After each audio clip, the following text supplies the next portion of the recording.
नमस्कार। आपका हार्दिक स्वागत है मेरे इस चैनल पर। और ये बताते हुए मुझे खुशी हो रही है कि आज एक मैं नई श्रृंखला, एक नई सीरीज की शुरुआत करने जा रहा हूं, जिसका नाम होगा कथा है पुरुषार्थ की। इस श्रृंखला में मैं आपको उन हस्तियों से मिलवाऊंगा, उन हस्तियों से बातचीत करूंगा जिन्होंने अपने पुरुषार्थ के बल पर अपनी जिंदगी में एक मुकाम हासिल किया। इनकी जीवन में भी बहुत सी ऐसी परिस्थितियां आई, एडवर्स सर्कमस्टांसेस आए, एडवर्स सिचुएशंस आए, बट इन्होंने डटकर उसका मुकाबला किया और they emerged victorious. They never give up in their lives. इस चैनल को लॉन्च करने का उद्देश्य क्या है, ऑब्जेक्टिव क्या है? हम ऐसे व्यक्ति के व्यक्तित्व के उस पहलू को देखेंगे जिसके चलते वो एक ऊंचाई, एक बुलंदियों पर पहुंचे, एक बुलंदी पे पहुंचे वो। और जबकि इनका जीवन भी बिल्कुल एक आम आदमी की तरह, एक हमारी तरह, एक आपकी तरह, एक आम आदमी की तरह शुरू हुआ, लेकिन ये अपने पुरुषार्थ के बल से उन मुकाम को हासिल किया जिस मुकाम पे जाने की कल्पना शायद हम सब लोग करते हैं। इन्होंने कर कर दिखाया। तो आज की शुरुआत हम कर रहे हैं मिस्टर MS वर्मा के साथ, माया शंकर वर्मा जी के साथ, जो स्टेट बैंक ऑफ इंडिया, देश के सबसे बड़े बैंक के चेयरमैन रहे, अध्यक्ष रहे, कई सालों तक रहे। इसके अलावा जब वो रिटायर करने के बाद, स्टेट बैंक ऑफ इंडिया के चेयरमैन से जब उन्होंने रिटायर किया, तो कई और सरकारी और गैर सरकारी संस्थाओं का की अध्यक्षता की, उसके चेयरमैन रहे। और इनका एक बहुत बड़ा योगदान रहा देश में बुनियाद रखने के लिए ARC का, जो एसेट रिकंस्ट्रक्शन कंपनीज होती है, जिसके बारे में आप सभी जानते हैं कि ये जो खराब अकाउंट्स होते हैं, खराब कंपनीज होती हैं, कंपनीज जो NPA हो जाती हैं, उनको ये टेक ओवर करते हैं, उसका सही इलाज करते हैं और उसको वापस राइट ट्रैक पे, सही पटरी पे रखते हैं, ताकि फिर से वो काम शुरू कर सके, फिर से एम्प्लॉयमेंट जनरेट कर सके और रेवेन्यू जनरेट कर सके, टैक्स दे सके गवर्नमेंट को। इसकी बुनियाद रखने में MS वर्मा साहब का बहुत बड़ा योगदान रहा है। तो आइए इस बातचीत के सिलसिले को आगे बढ़ाते हैं और मिलते हैं mister MS Verma, x chairman, state bank of India से। सर, आपका बहुत स्वागत है आज मेरे इस चैनल पे। आपने सर समय निकाला, इसके लिए I don't know how to tell you, how to say thanks to you. और जैसा मैं बता रहा था कि MS वर्मा जी हमारे देश के फाइनेंशियल सेक्टर के एक जाने माने हस्ती हैं, एक लेजेंडरी फिगर हैं। और मेरा ये सौभाग्य है कि मैं अपनी श्रृंखला वर्मा साहब के साथ शुरू कर रहा हूं। तो सर, आपका आशीर्वाद और आपकी ब्लेसिंग्स चाहिए इसके लिए। और सर, अगर आप आज्ञा दें तो हम बातचीत का सिलसिला अब आगे शुरू करें। सबसे पहले तो मैं आपका और आपके श्रोताओं का अभिवादन करता हूं। दूसरे, मैं आपको बहुत धन्यवाद देता हूं कि मुझे आपने इस पात्र, इसके योग्य समझा कि मैं आपके प्रोग्राम में शामिल हो सकूं। मुझे पता नहीं मुझसे बातचीत करके आपके श्रोताओं का कितना लाभ होगा और उन्हें कुछ मुझसे मिलेगा भी कि नहीं। फिर भी जो मेरे जीवन में बीता है मैं उनके साथ ज़रूर शेयर करूंगा। Thank you very much sir. Sir, आपका जीवन मैंने, चूंकि मुझे नज़दीक से देखने का मौका मिला, तो मैं जानता हूं कि क्या प्रेरणा मिलती है। मैं खुद आपसे हमेशा आप मेरे सोर्स ऑफ इंस्पिरेशन रहे। हाँ, तो सर, वो कैसा सफ़र रहा आपका अभी तक का? भाई, मैं तो कहूँगा नटशेल में कि ये बड़ा एन्जॉयबल और रिवॉर्डिंग सफ़र रहा मेरा। जी। रिवॉर्डिंग इसलिए नहीं कि मैं बैंक के शिखर पे पहुंच गया और चेयरमैन हो गया। That is a very material reward. Ji.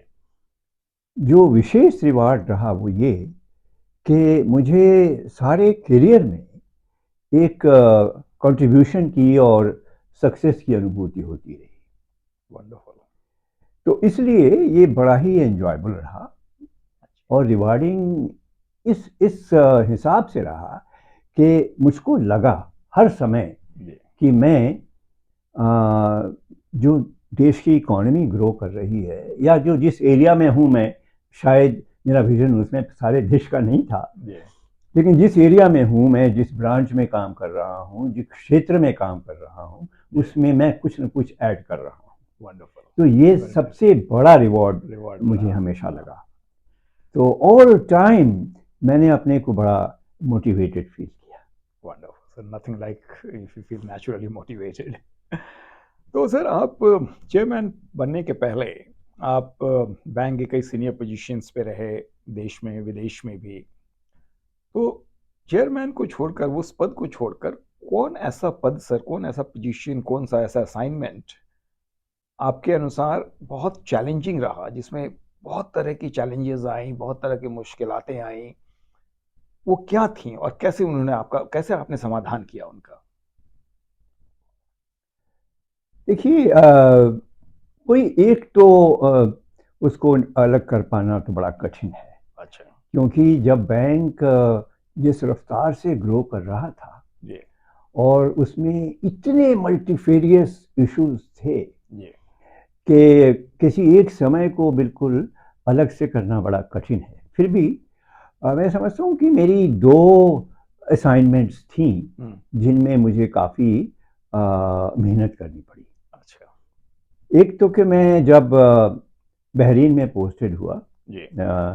As the chief of that place, वो एक ऑफशोर ब्रांच थी।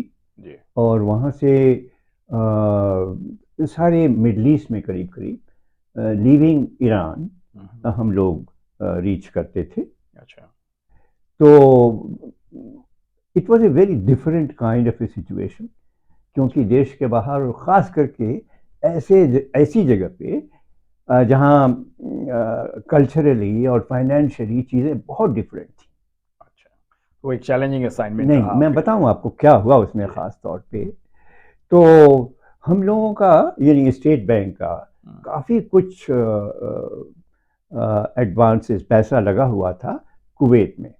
अच्छा।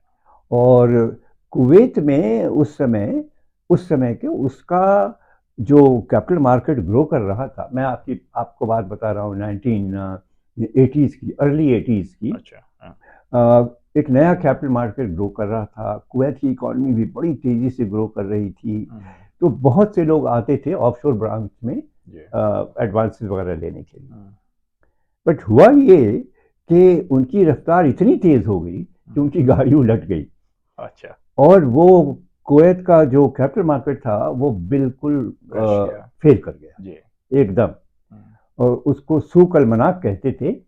और वो एकदम फेल कर गया, जिसकी वजह से अच्छे अच्छे जो इन्वेस्टर्स थे उनका हाल बुरा हो गया। और उसके साथ ही साथ बैंक का भी हाल बुरा हो गया। बिल्कुल। तो उसमें से उतनी कठिनाई से जितना भी पैसा बैंक का लगा हुआ था उस सबको निकाल पाना। जी। और उन दिनों उन एरियाज में इंडियंस का ट्रैवल करना और उन लोगों के साथ डील करना उतना आसान भी नहीं था। क्योंकि उनके अपने तौर तरीके थे और हम लोगों का अपना कल्चरल वे था। जी। जी। तो उन सबको संभालते हुए ये करना बड़ा कठिन था। एक तो वो था। हाँ। और दूसरा जब था, ये तो नेगेटिव साइड से है, बट पॉजिटिव साइड से ठीक उसके बाद ही मुझे मौका मिल गया जब मैं बैंक में वापस आया और एसबीआई कैप में मुझे पोस्ट किया गया। अच्छा। उस समय एसबीआई कैप इस्टेब्लिश ही हो रहा था। ओ, अच्छा। तो मैं एक तरह से आप कह लीजिए कि उसके फाउंडर्स तो मैं अपने को कभी नहीं कहूँगा, but those who built it in a very early days. जी।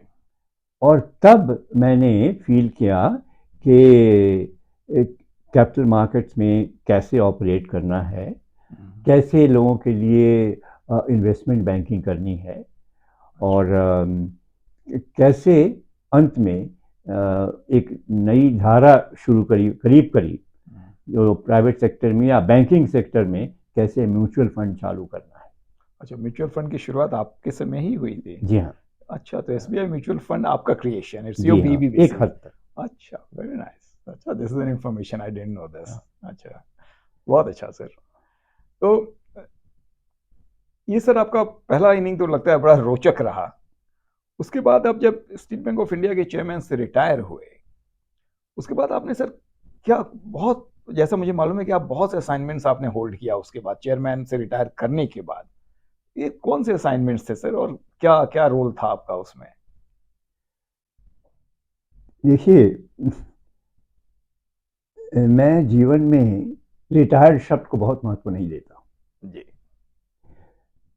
तो मैंने ये समझा कि एक रास्ता मैंने चुना है। जी तो बैंक की नौकरी ख़त्म करने के बाद जी एक्चुअली मैं कभी नहीं रिटायर हुआ। 12 दिन के अंदर, आप ईश्वर कृपा कह लीजिए या लोगों का सहयोग समझ लीजिए, मैं रिजर्व बैंक का एडवाइज़र के रूप में नियुक्त हो गया। अच्छा, विद इन 12 डेज ऑफ हाँ स्टेपिंग आउट ऑफ हाँ, adviser to Reserve Bank of जी इंडिया, मैं वहाँ नियुक्त हुआ। हम्म, और वो नियुक्ति 2 साल की थी। जी लेकिन वो 2 साल पूरी होने के पहले हम्म, फिर भारत सरकार की सेवा में ड्रॉ इन कर लिया गया। अच्छा तो उस समय Telecom Regulatory Authority of India, जी जो तभी इस्टेब्लिश ही हुई थी, हम्म, और उसके फर्स्ट चेयरमैन को सिर्फ 5-6 महीने के बाद ही किन्हीं कारणों से हटना पड़ा था। अच्छा उनको एक ऐसे आदमी की तलाश थी जिसपे सबका रिलायंस हो सके। अच्छा इसलिए न जाने किन कारणों से हम्म, उन्होंने मुझको चुना अच्छा और ये कहा कि आप रिजर्व बैंक गवर्नर थे उसमें, श्री बिमल जालान, और उन्होंने कहा कि अब आप इनको छोड़ दीजिए, they must come to me. अच्छा और मेरी इच्छा नहीं थी यहाँ आने की, क्योंकि मेरा उस क्षेत्र में कोई ज्ञान नहीं, मैं टेलीकॉम के बारे में क्या जानता हूँ इतना। और फिर वो भी इतना रिवार्डिंग रहा एक्सपीरियंस मेरा टीआरआई में। हाँ, ये तो कॉन्स्टिट्यूशनल पोस्ट है, तो मैं 3 साल तक अच्छा टीआरआई का तो ये चेयरमैन तो रहा। रेगुलेटर, मतलब टेलीकॉम सेक्टर के रेगुलेटर के रूप में आपने काम हाँ किया। हाँ हाँ हाँ। जी जी तो वो उस समय बहुत चीज़ें थीं। देश में रेगुलेशन भी पहली बार से पांव जमा रहा था, जी जी टेलीकॉम पहली बार पांव जमा रहा था। बिल्कुल बिल्कुल हाँ, तो बड़ा इंटरेस्टिंग रहा। बट उसके पहले रिजर्व बैंक ने मुझे उन 14 महीनों में जब मैं उनके साथ था, जी आईडीबीआई बैंक का चेयरमैन नियुक्त किया था। अच्छा हाँ, आप तो सब आईडीबीआई चेयरमैन हैं। बैंक, ये आईडीबीआई बैंक नहीं जो आप आज देख रहे हैं। अच्छा उस समय आईडीबीआई एक अलग संस्था थी जी जिन्होंने आईडीबीआई बैंक, कमर्शियल बैंक अच्छा स्थापित करवाई थी इन दी प्राइवेट सेक्टर। जी जी उसमें आईडीबीआई का 49% स्टेक था हाँ, था जी शेयर, और बाकी दूसरे इंस्टीट्यूशंस का था, और इट अच्छा operated in the form of a private bank. जी और तो उसके भी चेयरमैन रहे आप। हाँ, अच्छा तो उस समय मैं चेयरमैन नियुक्त हो चुका था। जी तो मैंने गवर्नमेंट ऑफ इंडिया से फिर एक ही रिक्वेस्ट करी कि मैं फाइनेंशियल सेक्टर से अपना ये छोड़ूंगा नहीं, जो मेरा रिश्ता है वो हमेशा ही रहेगा। जी तो मैं आईडीबीआई बैंक का चेयरमैन रहूंगा, और अगर आप इसको नहीं मानेंगे तो मैं यहाँ नहीं ज्वाइन करूंगा, ये अच्छा मेरा अधिकार जी जी है। जो भी हो, तो गवर्नमेंट ने वो परमिशन गवर्नमेंट दिया। ने वो परमिशन हमें दी, तो मैं अच्छा साइमल्टेनियसली टीआरएआई का और आईडीबीआई बैंक का तो चेयरमैन मतलब था। दो संस्था के आप, एक रेगुलेटरी बॉडी और एक हाँ कमर्शियल बॉडी, दोनों के चेयरमैन रहे। हाँ।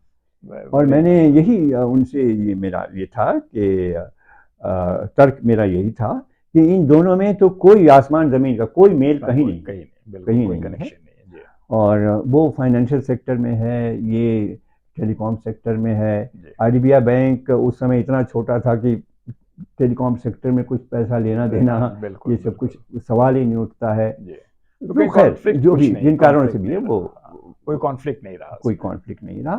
तो मैं साथ साथ आईडीबीआई बैंक का चेयरमैन भी था। और उन्हीं दिनों मुझे एक और मौका मिला जिसके लिए भी मुझे बड़ा गर्व है, एक तरह से कह लीजिए, कि जो उस समय बैंक की, सॉरी, देश की एक बड़ी प्रसिद्ध संस्था थी, think tank, national council of applied economic research, जी जिसको एनसीएआर कहते हैं, हाँ हाँ उसके बोर्ड पे लिया गया। और अच्छा फिर बहुत शीघ्र ही मैं उसका वाइस प्रेसिडेंट हो गया। अच्छा। तो मैं उसमें उस संस्था में करीब 20 साल तक वाइस प्रेसिडेंट रहा, अच्छा। अप टू 1917 और 1918 या 16, ऐसे 20 साल तक अच्छा। तो मैं रहा उसमें। तो वो एक थिंक टैंक था जिसमें पढ़ने लिखने सोचने समझने और देश की कौन सी आर्थिक नीति होनी चाहिए, कैसी होनी चाहिए, उस पर विचार करने का जो अवसर था, वो मिला आपको। ये मुझे तो बहुत मिला। 2016-17 तक आपने कंटिन्यू किया वहाँ हाँ, पे। ये सोलह तो सत्रह बहुत से लंबा आपका सफर कंटिन्यू रहा किया। इसमें तो। तो ये 4 मेरे बड़े ही प्रिय क्षेत्र रहे। और ऑफ कोर्स बाद में तो मैंने एक एआरसी की स्थापना की, वो सब बात है, वो सब अलग है। नहीं, बहुत अच्छा रहा सर। तो ये आपका जो ये इनक्रेडिबल जर्नी रहा एक लाइफ का, तो who stood by you always, किसने आपका हमेशा साथ दिया, एक पॉजिटिविटी के साथ आगे बढ़ने की एक प्रेरणा दी? कोई ऐसा कोई शख्स, कोई जो आपके साथ हमेशा खड़ा रहा? देखिए, जब आप हमेशा शब्द का प्रयोग करेंगे जी। तो फैमिली के अतिरिक्त और कोई चीज़, परिवार के अतिरिक्त और कोई बिल्कुल चीज़ बिल्कुल। सामने नहीं आती है। जी जी। कोई चीज़ नहीं कहेंगे, कोई रिश्ता सामने कोई नहीं रिश्ता आता है। सामने, जी बिल्कुल। लेकिन परिवार ऐसा होता है जो बिल्कुल हमेशा से आपका साथ देता है। जी।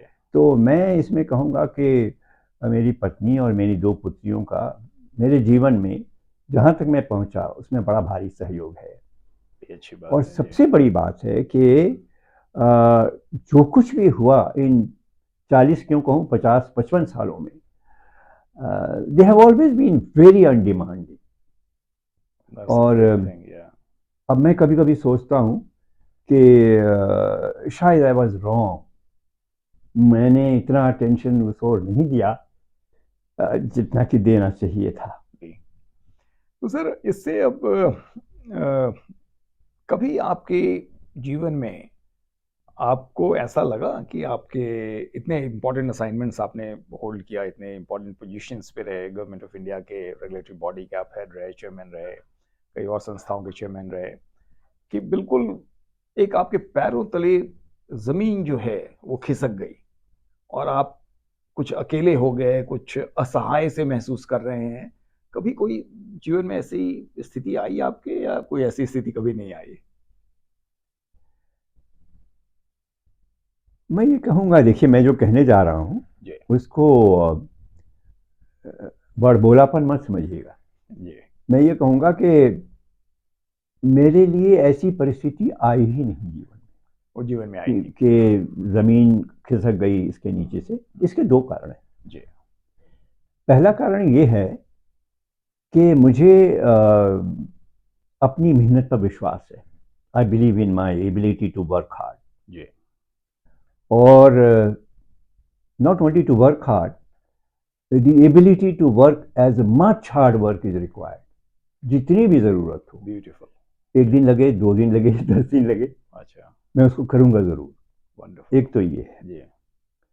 और दूसरी चीज़ ये है कि मैं इसमें पूरा विश्वास रखता हूँ, ये मेरे जीवन में इसका बड़ा रहा है कि there is a big design,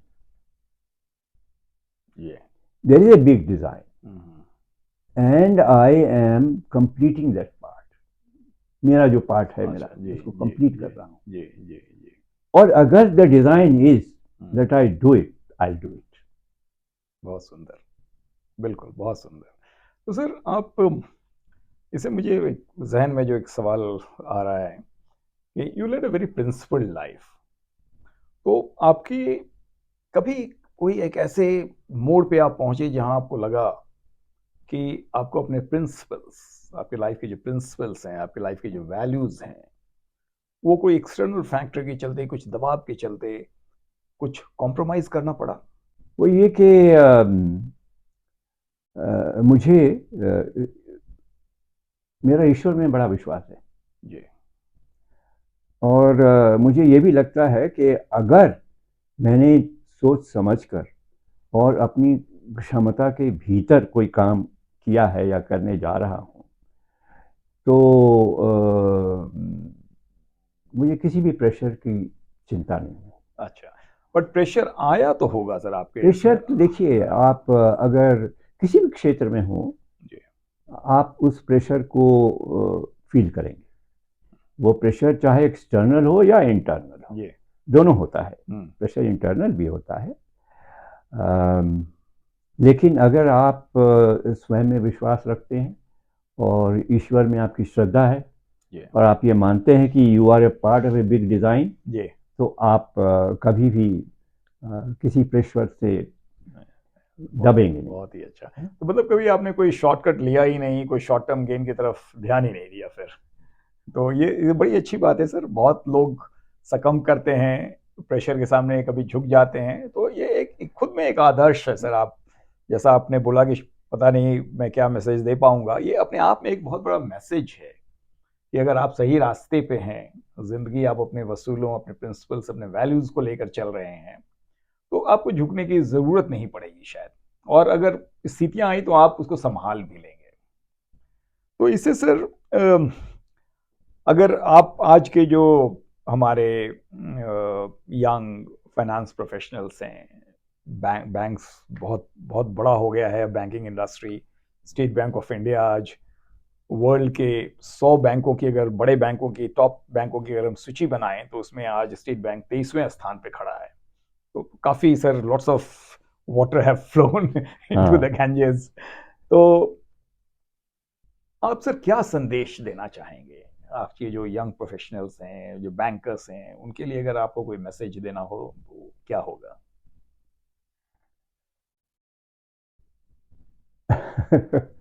देखिए, तो पहला तो ये है कि work as hard as you can. जी। कभी कोताही मत करिए। हम्म। दूसरा, जो आपने अभी थोड़ी देर पहले कहा था कि never take a shortcut, it never pays in the end. तो सर ये बड़ा रोचक रहा आपसे ये बातचीत, और मुझे फिर से सीखने का मौका मिला आपसे। और अब जब मैं वर्मा साहब से मैं बातें कर रहा हूँ, और मुझे अब रश्मि रथी की कुछ पंक्तियां याद आ रही हैं सर, जो रामधारी सिंह दिनकर जी ने जो रश्मि रथी लिखा था। सर पंक्तियां जो याद आ रही हैं वो है कौन विघ्न ऐसा जग में जो टिक सके आदमी के मग में, खम ठोक ठेलता है जब नर पर्वत के जाते पांव उखड़, मानव जब जोड़ लगाता है पत्थर पानी बन जाता है। तो सर आपकी जीवन की का जो ये सफर रहा, वो लगता है कि ये रश्मि रथी की जो ये पंक्तियां हैं, कहीं से न कहीं वो आपके जीवन में भी उसकी एक झलक आती है।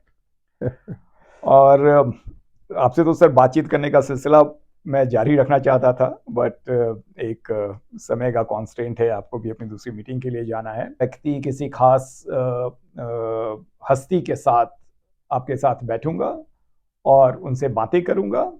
आज के लिए फिलहाल इतना ही। अपना ख्याल रखिए, अगली बार फिर मिलेंगे। नमस्कार। नमस्कार। Thank you.